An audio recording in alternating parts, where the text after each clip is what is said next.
Boa noite, queridos. Aqueles que trouxeram Bíblia, abram no Evangelho de Marcos, capítulo 9. Você que me assiste na sua casa, leremos Evangelho de Marcos, capítulo 9. Nós leremos do verso 14 ao 27. Texto muito bonito, Marcos. Quem não trouxe, pode acompanhar o texto aí no telão. Diz assim a palavra do Senhor. Quando eles se aproximaram dos discípulos, viram numerosa multidão ao redor e que os escribas discutiam com eles. E logo toda a multidão, ao ver Jesus, tomada de surpresa, correu para ele e o saudava. Então, ele interpelou os escribas. Quer que discutisse com eles? E um dentre a multidão respondeu: Mestre, trouxe-te o meu filho possesso de um espírito mudo, e este, onde quer que o apanha, lança-o por terra, e ele espuma, rilha os dentes e vai definhando. Roguei a seus discípulos que o expelissem, e eles não puderam. Então Jesus lhe disse: Ó geração incrédula, até quando estarei convosco? Até quando vos sofrerei? Trazei-o. E trouxeram-no. Quando ele viu a Jesus, o Espírito imediatamente o agitou com violência, e caindo ele por terra, revolvia-se espumando. Perguntou Jesus ao pai do menino: há quanto tempo isso lhe sucede? Desde a infância, respondeu. E muitas vezes o tem lançado no fogo e na água para o matar. Mas se tu podes alguma coisa, tem compaixão de nós e ajuda-nos. Ao que lhe respondeu Jesus: se podes, tudo é possível ao que crê. E imediatamente o pai do menino exclamou com lágrimas: eu creio, ajuda-me na minha falta de fé. Vendo Jesus que a multidão concorria, repreendeu o espírito imundo, dizendo-lhe: espírito mudo e surdo, eu te ordeno, sai desse jovem e nunca mais tornes a ele. E ele, clamando e agitando muito, saiu, deixando-o como se estivesse morto, a ponto de muitos dizerem: morreu. Mas Jesus, tomando-o pela mão, o ergueu e ele se levantou. Só tem. Vamos orar? Senhor, fala ao nosso coração nessa noite, Pai. Importa que as palavras que saiam dos meus lábios não sejam de persuasão humana, mas palavras vindas do teu trono, Senhor. E transforme as nossas vidas. Faz isso, Senhor, para louvor da tua glória, para que a nossa alegria seja completa. Mas faz isso de modo muito especial, porque a tua igreja ora e o faz em nome de Jesus. Amém? Queridos, eu por vezes fico angustiado e confesso que entro em crise. Sabe, eu entro em crise toda vez que me deparo com alguns pedidos de oração e me dou conta da minha realidade assim, tão pequena, tão limitada. Vejo momentos em que minha fé parece efetivamente balançar. Quando eu vejo assim pais pedindo pela vida de um filho que está rodando de hospital em hospital em busca de um diagnóstico ou solução para uma doença que o está matando. Quando eu me paro com o sofrimento, por exemplo, de uma filha amorosa que vê o peso da idade chegar ao seu pai, sua mãe, e já tem dificuldades em lembrar e até mesmo reconhecer os entes queridos. E caminho de uma estrada que muitas vezes não tem volta. Daí me dá uma angústia no peito, pois acho que nesses momentos me falta fé. Gente, eu olho alguns relatos bíblicos, isso é uma confissão muito particular minha. E eu vejo que um camarada jogou um pedaço de madeira num rio e um machado boiou, sabe? Daí eu folheio a Bíblia outra vez e eu vejo que um camarada joga a capa no rio, a água para de correr e o cara passa com os pés enxutos, sabe? Eu vejo que, de repente, alguém está enfermo na frente de um templo, aleijado. Alguém simplesmente estende a mão e fala assim, levanta e anda. E essa pessoa dá um pulo e sai correndo, saltando e dando glória a Deus. Sabem, queridos, eu não acredito que Jesus algum dia tenha mentido na Bíblia. Aponta que quando a Bíblia aponta que quando ele estava confortando os discípulos, quanto ao porvir, Jesus diz que aquele que cresce nele, assim, quem crê em mim, esse também fará as obras que eu faço, e os fará maiores do que essas. Está lá em João 14:12.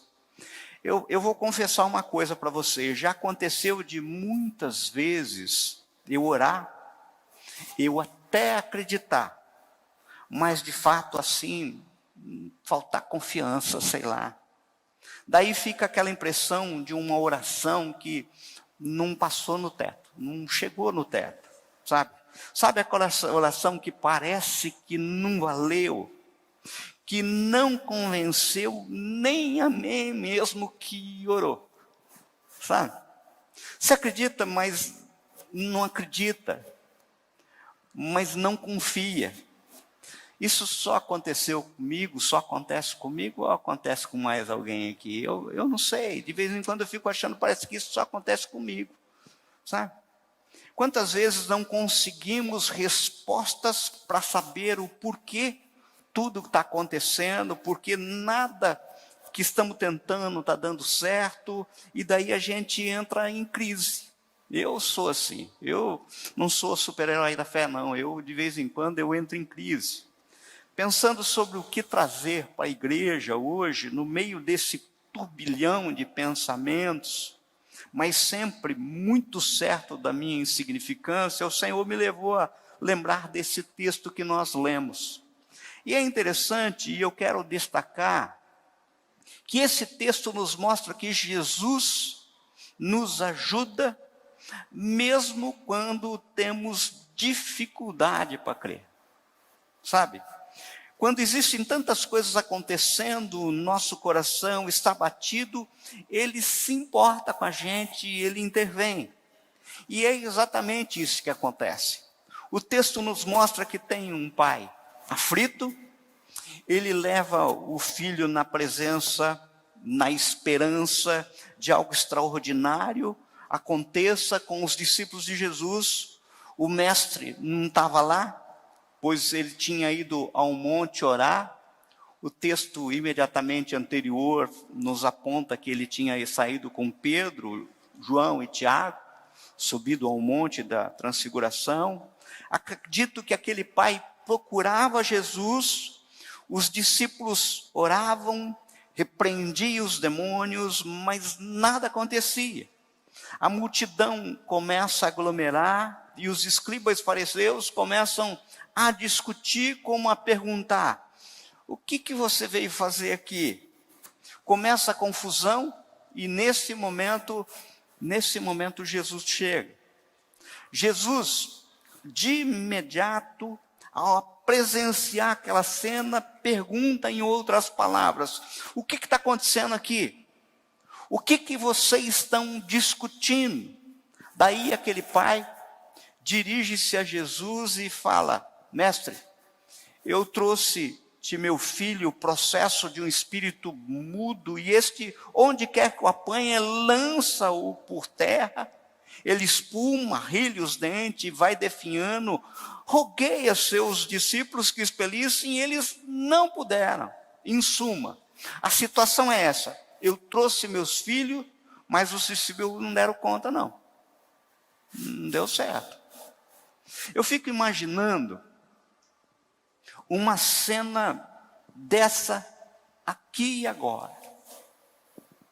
Um pai entrando pela porta desse templo, nós aqui reunidos enquanto igrejas do Senhor Jesus, ele chega aqui e fala aqui, ó, aqui está meu filho, vê aí o que vocês podem fazer por mim, por ele. No texto, após ouvir o relato, diz Jesus: ó geração incrédula, até quando estarei convosco? Até quando vos sofrerei? Trazei-o. Ou seja, percebam que Jesus deixa absolutamente claro que a questão é de incredulidade. A questão aqui é falta de fé, não é outra coisa. O texto relata que quando o menino viu Jesus, a coisa ficou feia. Vocês já viram endemoniado? É feio, não é? Não é um negócio agradável de ver alguém terrivelmente endemoniado. Mas Jesus começa a falar com o pai do menino. Ele começa a fazer perguntas ao pai. E o pai começa a relatar os fatos. E daí o pai diz: se podes alguma coisa, tem compaixão de nós e ajuda-nos. Ao que Jesus responde: se eu posso. Ou seja, se podes. E nesse momento Jesus diz algo maravilhoso para nós. Tudo é possível ao que crê. Não existe nada impossível, absolutamente nada impossível diante da fé. Jesus pergunta: você crê? O pai, ansioso pela cura do filho, diz: creio. Mas ele pensa bem e diz: será que o Senhor pode me ajudar a crer? Porque eu não tenho certeza de mais nada.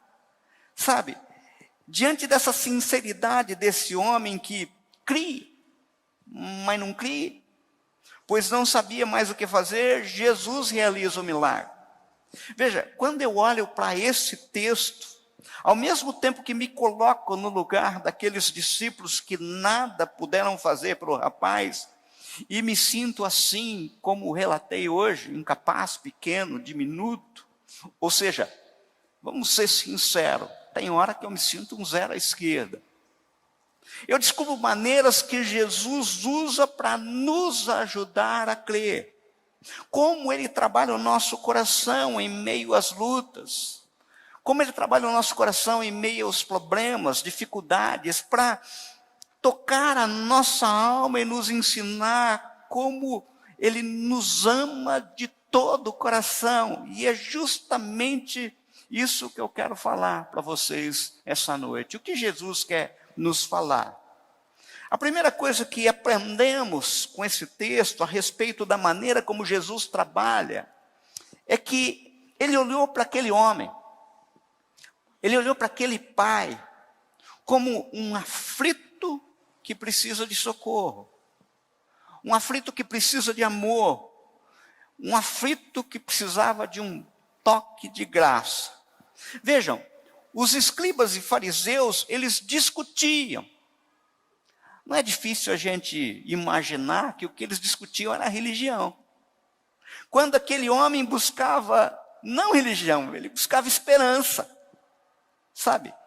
Talvez alguém tenha entrado aqui nesse templo, ou esteja me assistindo na sua casa, justamente nessa situação. Dizendo: pregador, não me venha falar de religião. Me traga uma palavra de esperança nessa noite. De esperança. É maravilhoso, pois Jesus, em primeiro lugar, pergunta: o que está acontecendo? E o homem começa a contar a sua história. Eu tenho um filho, e desde pequenininho ele tem esse problema. Eu já busquei tudo e não acho esperança. Ele olha para os discípulos de Jesus, já trouxe para os seus discípulos e eles não puderam fazer nada. Reclama dos discípulos de Jesus, sabe? E olha assim, Jesus olhando fala assim: gente incrédula, sem fé, até quando vou ter que suportar a falta de fé de vocês? E é interessante, pois Jesus foi direto ao ponto. Ele diz: faltou fé. Aqui é algo tão simples, aprendam a crer. Veja, aquele homem tem a coragem de expressar as contradições do seu coração. Creio. Não creio. Ajuda-me a crer. É maravilhoso, pois toda vez que nós apresentamos diante de Jesus, a primeira coisa que Ele faz é: nos convidar a contarmos a nossa história. Conta a tua história. E por que ele faz isso? Não é porque ele não sabe das coisas que estão acontecendo na minha vida, na tua vida. É simplesmente porque ele quer tratar, antes de mais nada, o nosso coração. E muitas vezes estamos tão amarrados, tão fechados, e precisamos aprender a contar a nossa história. Note, Jesus, antes de tratar o moço, ele cuidou do coração do Pai. E é exatamente isso que muitas vezes ele quer fazer conosco nessa noite. Cuidar do nosso coração. Eu fico imaginando, é como se ele puxasse duas cadeiras e falasse, ó, senta aqui, conta a tua história, pois não estou te vendo como os religiosos te veem, mas te vejo como uma ovelhinha perdida, sozinha, com medo, angustiada, machucada, que não precisa de religião, mas precisa de um Salvador, precisa de graça, precisa de misericórdia de Deus. E daí a gente vai se desmanchando diante dele, e isso aos poucos vai trazendo cura. Sabe, Ricardo, é como quando a gente se depara com um neto entre a vida e a morte, e a gente sai para uma praça, e lá a gente grita, e lá a gente chora, e ali Deus simplesmente está ouvindo, conta a tua história. E depois que você começa a contar a tua história, o teu coração vai acalmando de uma forma sobrenatural, e ele fala, agora volta lá, porque o teu coração já acalmou, e abraça tua esposa, abraça tua filha, porque eu já ouvi tua história, teu coração já entrou em calma, sabe? Ei, acredita em mim, é isso que ele fala.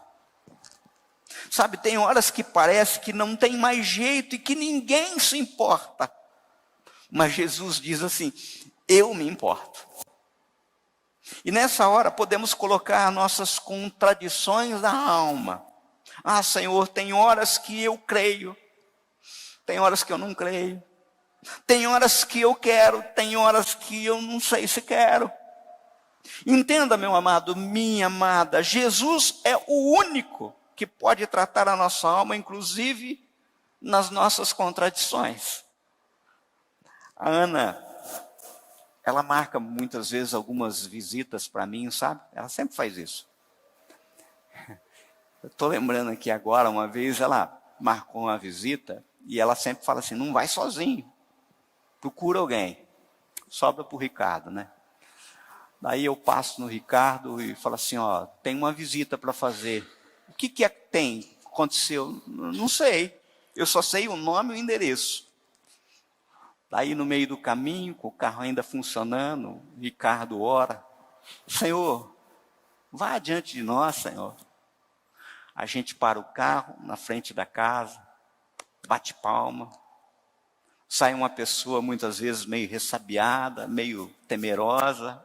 Abre o portão, não abre, quem que é esses caras? Daí o Ricardo quebra o gelo, porque é fácil quebrar o gelo quando é filho da irmã Chiquinha, sabe? Dá aquela quebrada de gelo, daí o cara abre a porta, nos recebe na sala, a gente senta no sofá, e o Senhor me leva a perguntar, o que está acontecendo? Conta a tua história. E quando ele começa a contar a história que ele está contando não é para mim e para o Ricardo, porque Jesus está ali. E quando ele está contando as histórias, todas aquelas mentiras do inferno que estão encalacradas na sua mente, em coração, vão se desmanchando. Vão desmanchando de uma forma sobrenatural. Vai se desfazendo. E aquilo vai acalmando o ambiente, aquilo vai mudando o semblante da pessoa, sabe? E Jesus vai olhando aquilo e Jesus oferece algo muitas vezes até melhor do que a cura que ele espera. Porque Jesus, antes de oferecer a cura muitas vezes física, naquele momento, cura a alma. Sobrenatural, né, Ricardo? Cura a alma. Quantas e quantas pessoas encontram com a minha esposa Ana e ela simplesmente abraça a pessoa e começa a lhe contar a sua história para Ana. No fim, Ana ora ao Senhor, oferece um abraço e o rosto da pessoa já está diferente. Foi a Ana? Não. Foi o Senhor Jesus que ouviu a história da pessoa. Pode até ter, usado o ouvido da Ana, mas foi o Senhor. Quantas e quantas pessoas precisam que somente nós a ouçamos? Sabemos que não podemos fazer nada em muitas situações, que somos frágeis, somos limitados, pecadores, que não temos nada a oferecer. Mas Jesus tem, aleluia. Jesus tem, e Ele quer oferecer graça, misericórdia e salvação. Ele se apresenta. Por isso, meu querido, minha querida, não importa qual seja a condição que você está nessa noite. O que realmente importa é que Jesus quer ouvir tua história. Entende as contradições da sua alma. E é o único que pode transformar a situação que você está vivendo, o seu dia a dia, a sua vida. É isso que Ele quer, conta a tua história. Mas esse texto vai além. A segunda coisa que Jesus fez para ajudar o homem a crer é plantar uma semente de esperança na alma. No verso 23, Jesus diz assim: se podes, tudo é possível àquele que crê. Tem uma observação muito importante que eu queria que vocês prestassem atenção. Eu não sei se vocês observaram, aquele pai, num primeiro momento, ele vai no lugar certo, pois ele vai em busca de ajuda. Ele procura a pessoa certa, pois ele estava em busca de Jesus, mas tinha um problema de postura. Queridos, entendam, como uma vez eu já ouvi do Luciano Subirá, não adianta apenas estarmos no lugar certo, diante da pessoa certa, que é Deus, que pode operar um milagre nas nossas vidas, se nós não tivermos a atitude correta. Pensem comigo, num primeiro momento, como ele se encontra, Jesus não se encontra, sabe, ele está no monte orando, ele coloca, digamos assim, aquele pai, ele coloca, digamos, o seu problema para que os discípulos resolvam. Tanto que é isto que ele relata, ó, trouxe para os seus discípulos, mas eles não deram conta. Não deram conta, não. Daí, num segundo momento, ele lança o problema para Jesus a resolver. Se tu podes alguma coisa, tem compaixão de nós, ajuda-nos. Agora percebam que Jesus, o que Jesus fez? Ele não abraça o problema.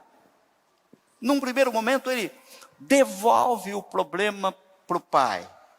Ao que lhe respondeu Jesus: se podes, tudo é possível ao que crê. Amados, entendam, Jesus já havia diagnosticado o problema era a incredulidade. E no caso, não só dos discípulos, mas do próprio pai do menino. Amados, a palavra nos aponta de uma forma bem clara, em Hebreus 10:38, que o justo viverá pela fé. Hebreus 11:6 diz que sem fé é impossível agradar a Deus. Em Tiago 1 está escrito: peça com fé, em nada duvidando, pois o que duvida é semelhante à onda do mar, impelida e agitada pelo vento. Não suponha que esse homem alcançará do Senhor alguma coisa. O que o Senhor Jesus está querendo nos mostrar é que a fé, querido, a fé é o caminho, é o acesso para a graça. A Bíblia diz assim, olha, pela graça sois salvos. Ponto. É mediante a fé. Romanos 5:2 diz assim, pela fé temos acesso a essa graça. Então, a única forma de entrarmos nos depósitos da graça de Deus e usufruir daquilo que já está à minha, à tua disposição, é através de entendimento claro do que é fé e de como operar na fé, de como funciona a fé.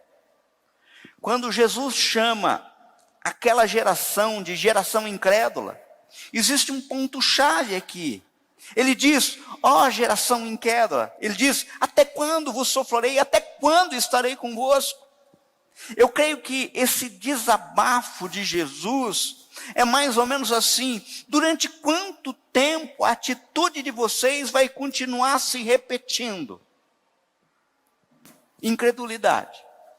Amados, vejam, se nós observarmos o livro de Êxodo, nós veremos que Deus tem uma geração inteira no Egito, e Deus por muito tempo, desde gerações anteriores, vinha fazendo uma promessa para aqueles que estavam clamando a Ele.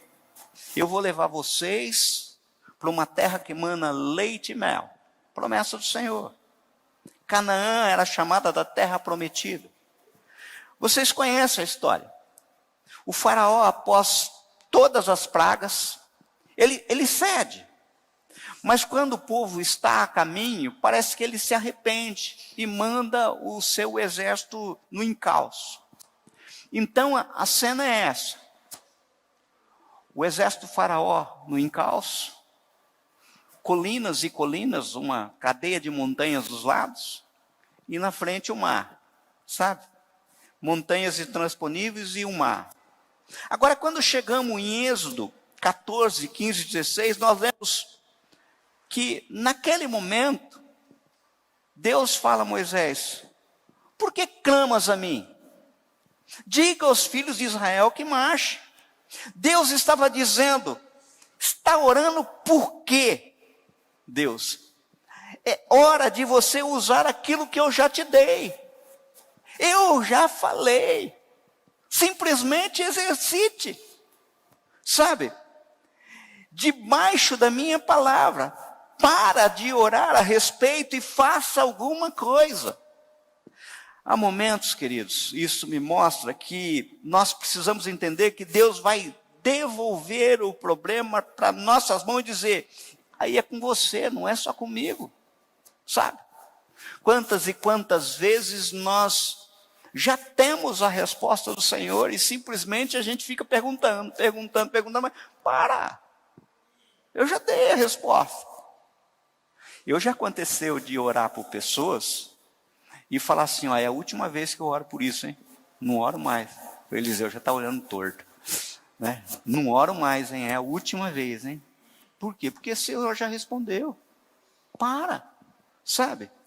O que fica claro é que no confronto de Jesus com esse pai, é que o erro desse homem foi em transferir ou tentar transferir para outros uma responsabilidade que antes era dele. E que precisamos entender é que a grande maioria das vezes a responsabilidade de receber milagre, receber intervenção de Deus repousa antes de mais nada nos nossos ombros.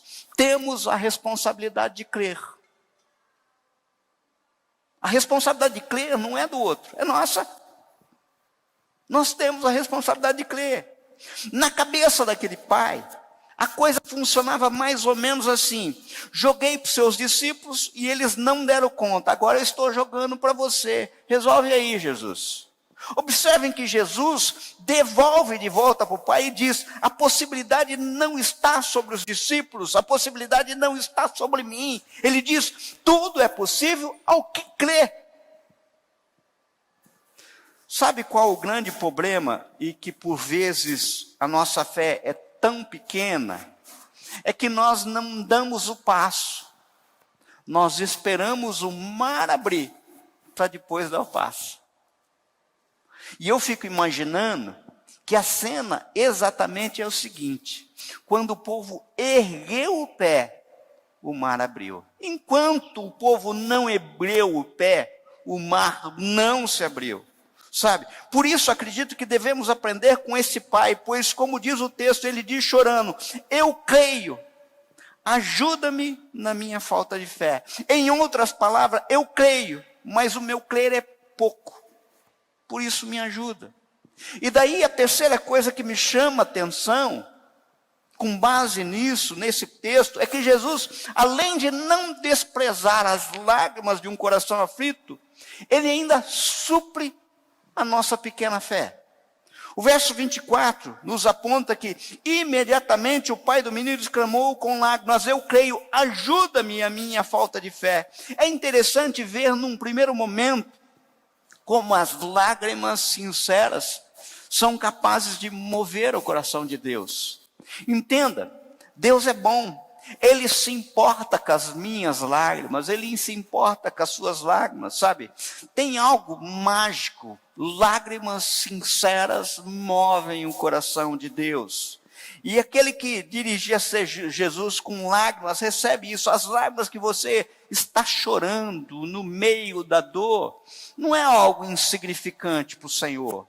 Embora não acredite que seja literal, mas tem algo de sobrenatural. Recolhe, Senhor, as minhas lágrimas no teu odre. Deposita, Senhor, meu Pai, e escreve nos livros, sabe? É interessante, porque está gravado isso no texto sagrado. Eu não sei como é que funciona, mas ele conhece tuas lágrimas, Clóvis. E, além de tudo, sabe aquela uma que você não lembra mais, que você chorou? Ele escreveu num livro e sabe. Tal dia, meu filho Clóvis chorou e foi por isso. Foi por isso que ele chorou. Sobrenatural, né?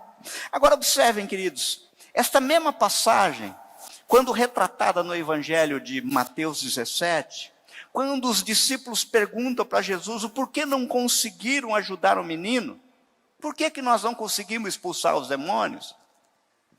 Jesus responde no verso 20 assim, ó: por causa da pequenez da vossa fé. Pois em verdade vos digo que se tiveres fé como um grão de mostarda, direis a esse monte, passa aqui para colar, e ele passará. Nada vos será impossível. Amados, a questão da fé não está ligada ao tamanho de grão de mostarda, como algumas traduções erradamente trazem. Em nenhum lugar o Senhor falou de tamanho, sabe? Está ligada ao exercício, ou seja, plante a semente, use a fé que você tem, ela nunca será suficientemente grande, você sempre dependerá de Jesus, pois ele mesmo disse: sem mim vocês nada podem fazer, vocês não vão poder fazer nada. A gente fica esperando o mar abrir. Eu fico imaginando aquela mulher que está lá, 2 Reis capítulo 4, esperando encher a botija de azeite para depois começar a despejar nos vasilhames. Não é assim que aconteceu. Ela começou a despejar e o azeite foi multiplicando. A gente tem que aprender a exercitar a fé. Por sua vez, Jesus estava dizendo àquele pai: moço, esta cura, essa libertação que aos seus olhos parece impossível, Deus pode. Deus pode. Note, é incrível que Jesus não está construindo aqui uma utopia. Ele não fala algo que não seja verdade. Veja, eu posso falar para alguém: olha, as coisas vão melhorar, calma, vai tudo bem. Mas simplesmente da boca para fora, sem nenhuma essência, sem nenhum poder, sem nenhuma graça. Mas no caso, Jesus semeou uma esperança verdadeira. Tudo é possível que crê. Ele semeou uma promessa de graça. Veja, o que Jesus fala, sabe, não é da boca para fora. Temos aqui uma promessa de graça. E queridos, tudo, as promessas do Senhor foram consolidadas no amor de Jesus, que se compromete a ponto de deixar o céu, morrer por nós. Ou seja, não é algo que não custou nada para ele. Ele morreu por isso. Por essa promessa, ele morreu por essa promessa. Você está entendendo o alcance desse amor? Mas a quarta coisa que percebemos no texto é que o pai apresenta suas contradições a Jesus e começa a conduzir as etapas da bênção e da transformação. Olha o que está no verso 25, 26, 27. Vendo Jesus que a multidão concorria, repreendeu o espírito imundo, dizendo-lhe: espírito mudo e surdo, eu te ordeno, sai desse jovem, nunca mais tornes a ele. E ele clamando e agitando-o muito, saiu, deixando-o como se estivesse morto, a ponto de muitos dizerem: morreu. Mas Jesus, tomando pela mão, o ergueu e ele se levantou. Queridos, olha, no caso, eu aprendo que a vitória da fé nem sempre se dá de uma vez. Na verdade, na grande maioria das vezes, Deus nos leva através de etapas da graça. Processo. É justamente o que acontece numa primeira etapa. Jesus trata o coração do Pai. E isso porque muitas vezes imaginamos que o problema está longe. Mas de fato, grande maioria dos problemas nós carregamos aqui, ó, no nosso coração. Sabe? Por isso Jesus começou tratando o coração do Pai. Já o segundo passo foi Jesus libertar aquele filho, sabe, do poder das trevas. É processo. É família. Sabe, mas o mais difícil é entender uma quinta coisa, que esse processo, o mais difícil, precisamos entender que é um processo, ou seja, que há momentos em que achamos que o caso é de morte. O menino ficou como morto, não é isso que está escrito aí? Mas Jesus o pegou pela mão.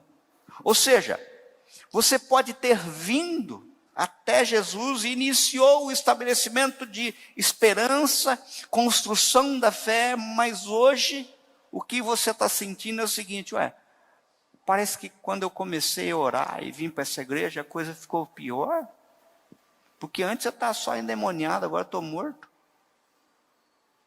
E eu falei uma notícia para os homens aqui no Café do Fé, segunda-feira, que pode abalar vocês, sabe? Porque é estranho o convite que eu vou fazer para vocês aqui de púlpito. Sabe o que eu mais quero que aconteça com vocês? Que vocês morram. Incrível, né? Você é louco pregando? Não. Porque o único jeito de viver é morrendo. Então é interessante eu estar no púlpito falando para vocês: o que eu desejo para vocês é morte. Morrer o seu eu, para Cristo viver em você. Porque isso é vida que vale a pena ser vivida. Sabe? Então o primeiro passo é essa cena mesmo. Morte. E Cristo erguendo a mão, estendendo e te levantando. Sabe? Vivo. Ou seja, muitas vezes o tratamento parece até mais dolorido do que a própria doença. Se você for num exame médico e fizer um exame médico, talvez uma ferida, alguma coisa que apareceu, você não sente dor nenhuma. Mas passa lá um PET scan e fala assim: olha, você está com câncer. Você precisa começar um tratamento.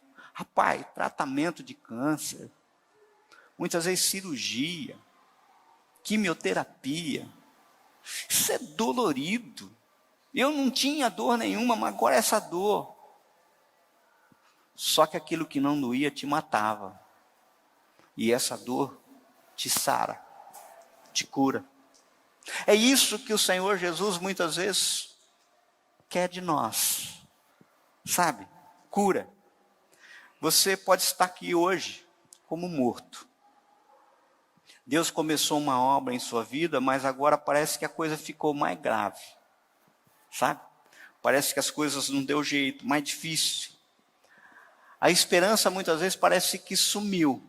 Quando aquele menino caiu no chão, como morto, eu acho que o pai pensou assim: pronto, agora acabou, agora. Quer dizer, eu trouxe para curar meu filho, no fim mataram ele. Jesus estende a mão e ergue o menino. Eu só posso dizer uma coisa para você nessa noite. Calma. Pai, calma. Mãe, calma. Calma o teu coração. Não acabou. Há esperança. Pois Jesus está aqui, te pega pela mão e conduz a escrever uma nova história. Uma nova história para o teu filho, uma nova história para a tua família, uma nova história para o teu casamento, uma nova história para o teu neto, uma nova história para a tua família. Sabe? E por isso eu queria orar. A equipe de louvor vai vir aqui e eu queria orar com você. Eu não sei como é que exatamente você chegou aqui hoje. Eu não sei, sabe? Talvez você esteja chegando diante do Senhor Jesus do mesmo jeito que chegou aquele pai. Você lembra a cena que eu falei? Um pai entrando por essa porta, a igreja do Senhor Jesus aqui reunido. Aqui estou eu, aqui está meu filho. E daí, o que vocês podem fazer? Nós nada. Mas quem pode estar aqui? Quem pode estar aqui? Sabe? E para isso, Jesus quer ouvir a tua história. Fecha os teus olhos e conta a tua história. Conta a tua história para Jesus. Conta a tua dor. Conta as noites mal dormidas. Conta o teu desespero, mãe, pelo filho que não se emenda no caminho. Abre teu coração, mulher, pela mudança que você tem clamado, pela vida do teu esposo. Marido, abre teu coração ao Senhor, pelo resgate que você está clamando do teu casamento. Chora e conta para o Senhor aquilo que está faltando na tua casa. Pode ser material, pode ser que você fale assim: Senhor, eu não tenho o que pôr na panela amanhã. Mas pode ser que você está clamando pura e simplesmente um olhar por sobre a mesa, um sorriso, sabe? Jesus está aqui hoje para plantar uma semente de esperança. Tudo é possível que crê. Tudo é possível que crê. Mesmo que você não crê tanto assim. Mesmo que a tua fé hoje você olha e fala assim: Senhor, é insignificante. É tão pequenininha. O Senhor Jesus está te pedindo para você hoje: dê um passo, pequena mesmo. Por isso faça como aquele pai: Pai, eu creio, mas me ajuda. Eu creio, mas não creio assim. O copo está só no meio. Me ajuda a encher o copo, Pai. Me ajuda a encher o copo, Senhor. Se todos hoje estão achando que o caso é de morte, e até mesmo você, Jesus quer segurar na sua mão e escrever uma nova história. O Senhor é especialista em agir quando não há mais solução. Quando o diagnóstico médico é cova. Sabe? O Senhor é especialista em consertar casamento, muitas vezes quando o divórcio já está assinado. O Senhor é especialista em erguer pregadores dentro de penitenciária. O Senhor é especialista de transformar aqueles que muitas vezes estão na sarjeta. O Senhor é especialista de transformar bêbados, drogados, prostitutas, imprestáveis na sociedade. Porque eu já ouvi uma coisa que é muito séria. Quando você não valer para mais nada, quando você não servir para mais nada, Deus olha para você e fala assim: você ainda dá um bom crente. Na minha mão você ainda dá um bom crente. E é isso que o Senhor quer fazer hoje. Te transformar num bom crente. Senhor, olha para nós, Pai. Olha para a tua igreja, Pai. Pai, quantas e quantas vezes, Senhor, a gente entra em crise tal qual esse pai.